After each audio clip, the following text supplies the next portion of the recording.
बच्चों, स्वागत है मेरी इस नई वीडियो में। आज हम आपकी पाठ्य पुस्तक क्षितिज के पहले पाठ सूरदास के पद को कंटिन्यू करेंगे। कल भी हमने आपको उसी पाठ के बारे में बताया था, सूरदास का जीवन परिचय। आज हम उसी पाठ की व्याख्या करेंगे। तो पहले पद से शुरुआत करते हैं। इससे पहले इस पद का मैं अर्थ बताऊं, थोड़ी सी इसकी भूमिका मैं आपको बांध देती हूँ कि इस पद में जो सूरदास जी हैं वो क्या कहना चाहते थे। तो इस पद में के माध्यम से सूरदास जी जो हैं गोपियों को समझाना चाह रहे थे उद्धव के माध्यम से। ऐसा हुआ था कि जब श्री कृष्ण जी मथुरा चले गए थे वृंदावन से, कंस को मारकर वो वहीं रहने लगे थे। तब जब उन्होंने देखा कि वृंदावन में जो गोपियां हैं उनके प्रेम के प्रति बहुत ज़्यादा बुरा हाल हुआ पड़ा है, वो विरह अग्नि से बहुत ज़्यादा व्याकुल हैं, वो अपना जीवन व्यापन ठीक से नहीं कर पा रही हैं। इस सबको देखते हुए श्री कृष्ण भगवान ने अपने मित्र उद्धव को वृंदावन भेजा, ये कहकर के कि तुम जाकर के गोपियों को समझाओ, उन्हें बताओ कि मुझ देह रूपी कृष्ण से प्रेम ना करके तुम योग रूपी उस परमात्मा को, उस पर ब्रह्म को ज्ञान को गहन करो, जिससे तुम्हें मुक्ति मिलेगी। तो ये ज्ञान जो निर्गुण ब्रह्म का ज्ञान था, वो संदेश देने के माध्यम से उद्धव को भेजते हैं वो वृंदावन में। तो वृंदावन में जब उद्धव पहुंचते हैं तो गोपियां जो हैं, गोपियों के को वो उद्धव जो है वो समझाने की कोशिश करते हैं कि आपको श्री कृष्ण भगवान ने निर्गुण ब्रह्म का ज्ञान देने के लिए भेजा है मुझे। जब गोपियां इस सब को सुनती हैं तो उसी समय उनके पास एक भंवरा आ जाता है, तो वो डायरेक्ट उद्धव को ना कहकर के इस भंवरे के माध्यम से अपनी बात को रखती हैं। तो जब भंवरे के माध्यम से रखती हैं तभी से इस जो आपका पूरा पद है, इस पाठ को भ्रमर गीत कहा गया है। तो ये सूर सागर के भ्रमर गीत नामक पाठ से आपके 4 पद लिए गए हैं, जो ये 4 आपके सामने आएंगे। तो ये भूमिका यही थी कि उद्धव जो हैं वो समझाने के लिए गोपियों को वृंदावन में आती हैं। तो अब गोपियां जब उनको बताया जाता है तो वो आगे से क्या कहती हैं, सुनिए। उधो तुम हो अति बड़भागी, अपरस रहत सनी तगाते, नाही मन अनुरागी, पुरनी पात रहत जल भीतर, तारस दे न दागी, जो जल महा तेल की गागरी, बूंद न ताको लागी, प्रीति नदी में पाँव न बोरियो, दृष्टि रूप न रूप परागी, सूरदास अबला हम बोरी, गुड़ चाटी जो पागी। ऊधो उद्धव के लिए कहा जा रहा है। ऊधो तुम हो अति बड़भागी, बड़भागी सौभाग्यशाली। तो गोपियां श्री कृष्ण भगवान को, वो उद्धव को, जो श्री कृष्ण जी ने अपने मित्र उद्धव को भेजा था, उसको व्यंग्य करते हुए बोलते हैं कि हे उद्धव, तुम्हारा भाग्य तो बहुत ज्यादा बलवान है, तुम सौभाग्यशाली हो। क्यों हो, कैसे हो? अपरस रहत सनी तगाते, अपरस मतलब नीरस, रहत सनी सनी मतलब प्यार, तगा मतलब धागा।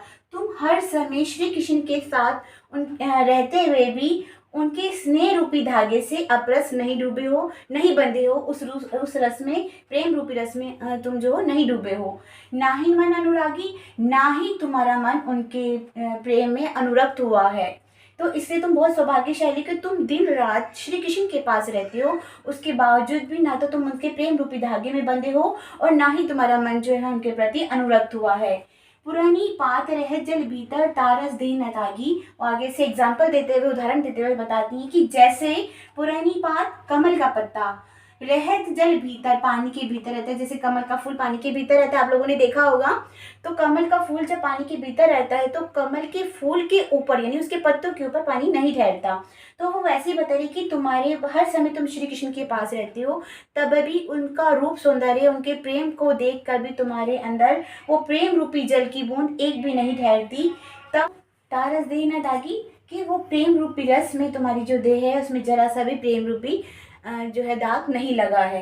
तो जो जल महा तेल की गागरी, बूंद न ताको लागी, वो फिर एग्जाम्पल देते हुए, उदाहरण देते हुए से बताती हैं कि तुम जो हो उस तरह से तेल की गागरी के समान हो। जो जल महा तेल की गागरी, जो जल महा मतलब बीच में, तो किसी भी नदी के या पानी के बीच में तेल की गागरी मतलब लोटा यानी या घड़ा कह लो, तो उसमें अगर तेल डाल दिया जाए तो तेल की गागरी में पानी की बूंद भी नहीं ठहरती है। तो तुम उसी तेल की गागरी के समान हो कि तो हम हर समय कृष्ण के पास रहते हो, उसके बावजूद भी वो प्रेम रूपी जो जल की बूंद है वो तुम्हारे ऊपर नहीं ठहरती है, जैसे तेल की गागरी के ऊपर पानी नहीं ठहरता। बूंद न ताको लगी, उसकी एक भी बूंद जो है तुम्हें नहीं लगती है, पानी की एक भी बूंद तेल के ऊपर जैसे नहीं ठहरती, ऐसे श्री कृष्ण का प्रेम जो है तुम्हें नहीं लगता है।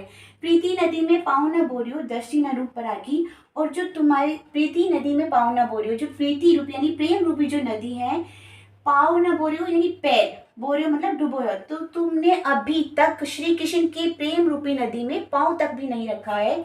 दृष्टि न रूप परागी, और ना ही तुम्हारी दृष्टि उनके रूप सौंदर्य को देखकर उनके प्रति अनुरक्त हुई है, क्योंकि श्री कृष्ण जो भगवान थे वो बहुत सुंदर थे, और वो उससे ऐसा कोई व्यक्ति इवन जीव तो छोड़ो, जितने भी जंतु पशु पक्षी वो सब के सब श्री कृष्ण के ऊपर इतने मोहित थे। तो गोपियाँ जो हैं वो बहुत हैरान होती हैं कि तुम्हारे साथ हर समय श्री कृष्ण रहते हैं, उसके बावजूद भी तुमने उनकी प्रेम रूपी नदी में ना तो पैर रखा है और ना ही उनके रूप सौंदर्य को देखकर तुम्हारी जो दृष्टि है उनके रूप में अनुरक्त हुई है। तो आगे से वो गोपियाँ कहती हैं कि लेकिन हम लोग कैसे हैं, सूरदास अबला हम भोरी, गुड़ चाटी जो पागी। सूरदास जी कहते हैं कि गोपियाँ कह रही हैं अबला हम, यानी हम भोली भाली नारियां हैं, हम अबलाएं हैं, क्यों है, क्योंकि हम श्री कृष्ण से बहुत प्रेम करती हैं। कैसे प्रेम करती हैं, गुड़ चाटी जो पागी, गुड़ कहते हैं गुड़ को, चाटी मतलब चीटियाँ, जो पागी जिस प्रकार से चींटियां जो होती हैं गुड़ के अंदर चिपक जाती हैं, क्योंकि उन्हें गुड़ बहुत अच्छा लगता है और वो तब तक नहीं छोड़ती जब तक कि उनके प्राण निछावर उस पर नहीं हो जाते। तो गोपियाँ कहती हैं कि जो श्री कृष्ण है वो गुड़ के समान है, और जो चींटियां हैं वो हम लोग हैं, यानी हम गोपियाँ हैं। तो हम उस कृष्ण भगवान को किसी भी कीमत पे नहीं छोड़ेंगे, हम उन चींटियों के समान हैं जो मर तो जाएंगी लेकिन गुड़ को नहीं छोड़ेंगी। तो इसी प्रकार से हम गुड़ को किसी कीमत पे, यानी श्री कृष्ण को किसी कीमत पे नहीं छोड़ेंगे। जो तुम निर्गुण ब्रह्म का ज्ञान हमारे लिए लेकर आए हो वो हमारे किसी भी तरह से हमारे ऊपर नहीं ठहरता है। हम तो श्री कृष्ण के प्रेम की दीवानी थी, हैं और रहेंगी, और उन्हीं में ही अपने प्राण को न्यौछावर कर देंगी। तो कहने का तात्पर्य यही है कि उद्धव जो थे वो गोपियों को समझाने के लिए आए थे, निर्गुण ब्रह्म के बारे में ज्ञान देने के लिए आए थे कि वो हर समय कृष्ण कृष्ण गोपियाँ करती रहती हैं। तो इसलिए हमको निर्गुण ब्रह्म, उस परम परमात्मा पर ब्रह्म के बारे में ज्ञान देने के लिए आए थे, योग सिखाने के लिए आए थे। लेकिन गोपियों को ये निर्गुण जो ब्रह्म था इन्हें गवारा नहीं था, उन्हें वही श्री कृष्ण चाहिए थे जिन्हें वो प्रेम करती थी। और वो उद्धव को यही समझाते हुए कह देती हैं कि तुम जो हो कमल के पत्ते के समान हो, तुम तेल की भरी हुई गागरी के समान हो, तुम हर समय कृष्ण के पास भी रहते हो, तब भी तुम उनके प्रेम में नहीं डूबे हो, तुम्हारी दृष्टि उनके रूप में नहीं अनुसक्त हुई है। तो बच्चों ये था इसका आपका पहला जो अर्थ मैंने आपको बता दिया, इसकी व्याख्या बता दी। अब इससे महत्वपूर्ण कुछ प्रश्न आपके बोर्ड की परीक्षा में आती हैं। कहने को तो मैं आपके चारों पद एक ही वीडियो में सारे बता सकती थी, लेकिन आपकी हर एक ये 4 पद हैं, चारों के चारों पद बहुत ज़्यादा इंपॉर्टेंट हैं। तो हर एक पद का ठीक से अर्थ समझ में आना जरूरी है। फिर इससे रिलेटिव कई सारे प्रश्न होते हैं जो आपकी पाठ्य पुस्तक में नहीं भी दिए होंगे, उसके बाद भी इनमें से बना करके आपको प्रश्न आपके बोर्ड परीक्षा में आ सकते हैं। तो कितनी तरीके के प्रश्न बन सकते हैं और क्या इनके आंसर होंगे, वो सारे प्रश्न मैं आपको इसी ही पद के साथ आपको दूंगी, ताकि आप उन प्रश्नों को समझें और प्रश्नों के उत्तर को जान करके आपको ये सारा जो पद का अर्थ है समझ में आ जाए। और चारों के चारों पद बच्चों बहुत ज़्यादा इंपॉर्टेंट हैं, आपके 100% आप तक का रिकॉर्ड रहा है, चाहे कोरोना का टाइम भले ही रहा हो, जैसे पहले भी रहा हो, ये एग्ज़ाम में 100% चारों पद आते हैं, चारों में से कोई ना कोई एक पद तो आ ही जाता है। तो इसमें जितने भी मैं आपको प्रश्न दूंगी वो सब के सब आपको याद भी करने हैं, सुनने भी है, समझने भी हैं। ठीक है, अब मैं आपको प्रश्न दिखा रही हूँ, आप उसको प्रश्नों को देखिए और उसके उत्तर भी समझाऊंगी और उसको याद भी करने हैं और अपने नोट्स भी बनाने हैं। तो बच्चों ये अब आपकी स्क्रीन के सामने दिए हुए सारे महत्वपूर्ण प्रश्न जो आपके एग्जाम के लिए बहुत ज़्यादा इंपॉर्टेंट हैं, इन सारे प्रश्नोत्तरों को आप लिख भी लेना, याद भी कर लेना और समझ भी लो। तो पहला प्रश्न है आपका, कवि तथा कविता का नाम लिखिए। तो आपकी इन चारों पद में ये प्रश्न तो आना ही आना है, तो आपको ये अच्छे से रट लेना है कि कवि कौन है, कवि सूरदास जी हैं, और कविता का नाम सूरदास के पद। और आप ये भी लिख सकते हैं कि सूरसागर से अवतरित है, क्योंकि मैंने आपको शुरू में ही बता दिया था कि ये चारों पद आपके सूरदास के लिखे हुए सूरसागर नामक ग्रंथ से लिए गए हैं। तो आप ये भी ब्रैकेट में डाल सकते हैं, सूरसागर से अवतरित। फिर नेक्स्ट प्रश्न है बच्चों आपका, इस पद का प्रमुख प्रतिपाद्य विषय स्पष्ट कीजिए। अब प्रतिपाद्य क्या होता है मैं आपको बता देती हूँ। प्रतिपाद्य का मतलब होता है बच्चों की लेखक इस कविता या पद के माध्यम से कहना क्या चाहता है, इसकी विषय वस्तु क्या है, क्या वो स्पष्ट करना चाहता है, तो उसका मतलब होता है प्रतिपाद्य। तो अब इसमें पूछा गया है कि इस पद का प्रमुख प्रतिपाद्य विषय स्पष्ट कीजिए। तो इस पद का प्रमुख प्रतिपाद्य विषय गोपियों का कृष्ण के प्रति प्रेम प्रदर्शन है, यानी गोपियां जो थी वो श्री कृष्ण जी से बहुत प्रेम करती थी, इसलिए उन्होंने उद्धव को भी इनडायरेक्टली व्यंग्य कसे उद्धव के भंवरे के माध्यम से। तो आपका तीसरा प्रश्न है बच्चों, इस पद का भावार्थ स्पष्ट कीजिए। भावार्थ अभी मैंने आपको पूरे पद का अर्थ एक एक करके अच्छे से समझाया आपको। ये पूरे पद का आपका भावार्थ लिखा हुआ है। एक बार मैं फिर भी इसको रीडिंग कर देती हूँ ताकि जो बचा कुछ अभी आपके अच्छे से समझ में आ जाए। तो भावार्थ है बच्चों, सूरदास जी की गोपियां कहती हैं कि हे उद्धव, तुम बहुत सौभाग्यशाली हो क्योंकि तुम प्रेम के धागे में नहीं बंधे हो और उससे पूर्णतः अनासक्त हो। इतना ही नहीं, वरन तुम्हारे मन में तो प्रेम की भावना तक नहीं है। कमल पत्र अर्थात सरोवर के जल में रहता है, किंतु फिर भी उस पर जल की बूंद तक नहीं ठहरती। इसी भांति तेल से भरी गगरी को जल में डुबोने पर भी उस पर जल की एक बूंद भी नहीं ठहरती। इसी तरह तुम भी कृष्ण सरोवर के प्रेम जल में रहते हो, किंतु फिर भी तुम्हारे हृदय में उनकी प्रेम भावना का कण मात्र भी नहीं है। निसंदेह तुम नीरस और हृदयहीन हो। तुमने प्रेम सरिता में पाँव नहीं डुबोया और तुम्हारी दृष्टि कृष्ण सौंदर्य में डूबी है, अर्थात ना तो तुमने नहीं डूबी है, अर्थात ना तो तुमने किसी को आकर्षित किया है और ना ही किसी की तरफ आकर्षित हुए हो। यहाँ पर आप लिख देंगे सौंदर्य में नहीं डूबी है, ठीक है। किंतु हम इसके बिल्कुल विपरीत हैं। हम तो भोली भाली दुर्बल नारी हैं। कौन कह रही है? गोपियां। कि हम तो भोली भाली दुर्बल नारी हैं जो कृष्ण प्रेम की मिठास में डूबकर उनसे उसी भांति लिप्त हो गई हैं जैसे कि चींटी गुड़ से लिपट जाती है और वहीं प्राण तक भी दे देती है। यहाँ पर प्राण तक भी दे देती है। भाव यह है कि हम तो कृष्ण से अनन्य और अटूट प्रेम करती हैं, चाहे इसके लिए हमें अपने प्राण ही विसर्जित क्यों ना करने पड़े, यानी प्राण ही क्यों ना न्यौछावर करने पड़े। तो ये पूरे पद का अर्थ था और आपका भावार्थ भी पूछा जाता है, इसलिए मैंने आपको लिखित में भी दे दिया है।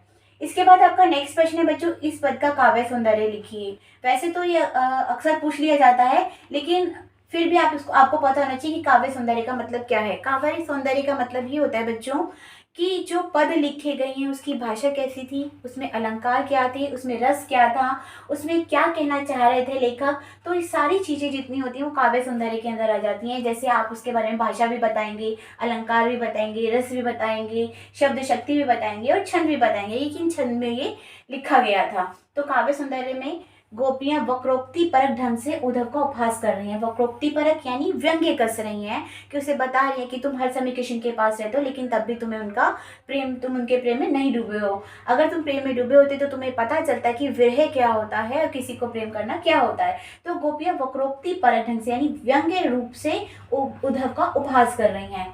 तो ये हो गया इसका काव्य सौंदर्य। इसके साथ इसकी भाषा भी बताई जाती है। ये पूरे पद जो हैं सूरदास जी ने ब्रज भाषा में लिखे थे, तो ब्रज भाषा आएगा और ये ब्रज भाषा आपके चारों पदों में आएगा। अलंकार इसमें उपमा है, रूपक है, वक्रोक्ति है। रूपक जैसे कि आपको बताया गया था कि वो तेल की गागरी के समान है या कमल के पत्ते के समान है। जब भी किसी चीज को संबोधित करके किसी और को कहा जाता है तो वहाँ रूपक अलंकार हो जाता है। तो वक्रोक्ति यानी मैंने बताया है कि व्यंग्य कसकर उसको बताया जा रहा है। तो यहाँ पर ये 3 तरह के अलंकार हो गए, उपमा, रूपक और वक्रोक्ति। साथ ही इसमें जो रस है वो वियोग श्रृंगार रस है। श्रृंगार रस का ही दूसरा जो पार्ट होता है वियोग होता है, यानी विरह। जब व्यक्ति किसी व्यक्ति से बहुत प्रेम करता है और अगर वह व्यक्ति उससे दूर हो जाता है तो उसके प्रति जो विरह अग्नि होती है और जो उसके लिए तड़प होती है उस पर से निकल कर आता है वियोग श्रृंगार। तो ये पूरा विरह के ऊपर है, तो इसलिए यहाँ पर जो रस है वह वियोग श्रृंगार है। शब्द शक्ति लक्षणा है। लक्षणा का मतलब होता है किसी भी बात को सीधे ना कह करके व्यंग्य रूप में कहना, तो वहाँ पर जो शब्द शक्ति वो लक्षणा है। छंद जो है गे पद है। गे पद का मतलब गा करके कहे जा सकते हैं, तो इसलिए यहाँ पर जो छंद है वो गे पद है। तो ये सारा आपका आ गया काव्य सौंदर्य। अब नेक्स्ट प्रश्न पर आते हैं बच्चों, चींटी और गुड़ का उदाहरण किसके लिए ना उद्धव को सौभाग्यशाली क्यों कहा गया है। तो जैसे कि मैंने आपको बताया था कि सौभाग्यशाली कहने का मतलब उसको व्यंग्य कसा जा रहा है, तो इसका उत्तर आपका है गोपियां उद्धव को सौभाग्यशाली कहती हैं क्योंकि उद्धव प्रेम के धागे में बंधे नहीं हैं और इससे पूर्णतः अनासक्त हैं। यदि वे श्री कृष्ण के प्रेम से बंधे होते तो उन्हें भी श्री कृष्ण के विरह में दुख ही उठाने पड़ते। यदि उन्हें प्रेम का अनुभव होता तो वे गोपियों को कभी भी योग साधना का उपदेश नहीं देते। तो ये आपका प्रश्न का उत्तर था। नेक्स्ट प्रश्न है आपका, चींटी और गुड़ का उदाहरण किसके लिए दिया गया है। तो अभी भी मैंने आपको बताया था कि चींटियां कौन है, चींटियां तो गोपियां हैं और गुड़ कौन है, श्री कृष्ण है। तो चींटी का उदाहरण गोपियों ने स्वयं के लिए और गुड़ का श्री कृष्ण के लिए दिया है। इसके द्वारा वे कृष्ण के प्रति अनन्य प्रेम को प्रदर्शित करना चाहती हैं कि जैसे चींटी गुड़ के लिए अपनी जान दे देती है किंतु उसे छोड़ नहीं पाती, उसी प्रकार गोपियां स्वयं को कृष्ण से पृथक नहीं कर सकती। वे अपने प्राण दे सकती हैं किंतु उनसे पृथक नहीं हो सकती, उनसे अलग नहीं हो सकती। नेक्स्ट प्रश्न है बच्चों, कमल पत्र की क्या विशेषता है? तो कमल पत्र की विशेषता मैंने आपको बताया था कि कमल के पत्ता जो है पानी में डूबा रहता है लेकिन उसके ऊपर भी पानी नहीं ठहरता। तो कमल पत्र सरोवर के जल में रहता है किंतु उस पर पानी की एक बूंद भी नहीं ठहरती है। तो ये प्रश्न थे। इसके अलावा कुछ अन्य महत्वपूर्ण प्रश्न हैं जो मैंने कहीं और से सर्च करके आपके लिए निकाले हैं। अब उन प्रश्नों को भी देख लो आप। गोपियों ने किसके प्रति अपनी अनन्यता प्रकट की है? तो इसका प्रश्न का उत्तर है गोपी ने श्री कृष्ण के प्रति अपनी अनन्यता प्रकट की है। अनन्यता प्रेम यानी वो बहुत ज्यादा प्रेम करती थी श्री कृष्ण भगवान से, तो उन्होंने अपने अनन्य प्रेम किसके लिए किया है? श्री कृष्ण के प्रति अर्पण किया है। फिर नेक्स्ट प्रश्न पूछा जा रहा है, गुड़ चाटी जो पागी के माध्यम से श्री कृष्ण के प्रति गोपियों के प्रेम को प्रतिपादित कीजिए। तो बताइए कि किस तरह से उन्होंने अपने कृष्ण के प्रेम को बताया है। तो इसका उत्तर है गोपियों का कृष्ण के प्रति प्रेम इस प्रकार है जैसे गुड़ में डूबी हुई चींटी का गुड़ के प्रति प्रेम होता है, वे गुड़ में डूबकर स्वयं भी गुड़ ही बन जाती हैं। इसी प्रकार गोपियां भी कृष्ण के प्रेम में डूबकर स्वयं ही कृष्ण रूप बन गई हैं। फिर नेक्स्ट प्रश्न देखिए बच्चों, उद्धव व गोपियों में वैचारिक अंतर क्या है? वैचारिक अंतर तो आपको वैसे भी स्पष्ट हो गया होगा, वो उनको जो है निर्गुण ब्रह्म का संदेश देकर आए हैं, लेकिन गोपियां जो है सगुण रूप श्री कृष्ण से प्रेम करती हैं। तो इसका उत्तर है बच्चों, गोपियां उद्धव से कहती है कि उद्धव तुम्हारा कृष्ण के प्रति प्रेम इस प्रकार है जैसे पूरा पत्ता पानी के अंदर रहते हुए भी उस पर पानी की एक बूंद भी नहीं लगती, जैसे तेल का बर्तन पानी में डुबोने पर भी उसमें पानी की एक बूंद भी नहीं लगती है। दूसरी तरफ गोपियों का प्रेम ऐसा है जैसे कि प्रेम की नदी में पांव डुबोया भी नहीं है, नदी रुख को देखा है, पर हम गोपियां उनके प्रेम में इस प्रकार डूबी हैं जैसे कि कोई चींटी गुड़ में डूब जाती है। तो बच्चों ये थे आपके पहले पद के महत्वपूर्ण प्रश्न उत्तर जो आपकी परीक्षा के लिए बहुत ज़्यादा इंपॉर्टेंट हैं। आपको ये चारों पद अलग अलग वीडियो के द्वारा से आपको बताए जाएंगे। ये इसलिए किए जा रहे हैं क्योंकि आपको पहले पद के साथ साथ उससे जुड़े हुए सारे प्रश्न उत्तर समझ में आ जाएं। अगर मैं चारों पढ़ाने के बाद सारे आपको प्रश्न उत्तर देती तब आपको चारों अर्थ के बाद समझ में नहीं आता, इसलिए मैंने हर एक पद के साथ उससे जुड़े हुए मोस्ट इंपॉर्टेंट प्रश्न छांट करके आपके लिए निकाले हैं ताकि आप इसे पद को अच्छे से समझें, इन प्रश्न उत्तरों को अच्छे से याद करें। क्योंकि आपका जो पद होगा बच्चों वो ब्रज भाषा में होगा, प्रश्न जो होंगे वो हिंदी भाषा में होंगे और आपको जो उत्तर लिखने होंगे वो भी हिंदी भाषा में लिखने होंगे। आपको इसमें से छांट करके ब्रज भाषा में उत्तर नहीं देने हैं, उत्तर आपको हिंदी में ही देने हैं। इसलिए आपको सारे प्रश्न इससे जुड़े हुए इंपॉर्टेंट आपको बता दिए हैं, ये आपको याद भी करने हैं, लिखने भी हैं। ठीक है बच्चों, अब मिलते हैं आपको इसी ही पाठ के नए भाग के साथ जो आपका दूसरा पद है उसकी व्याख्या उसके इंपॉर्टेंट प्रश्नों के साथ। तब तक आप इसे देखिए, समझिए और अपने नोट्स बनाइए और साथ में याद करिए।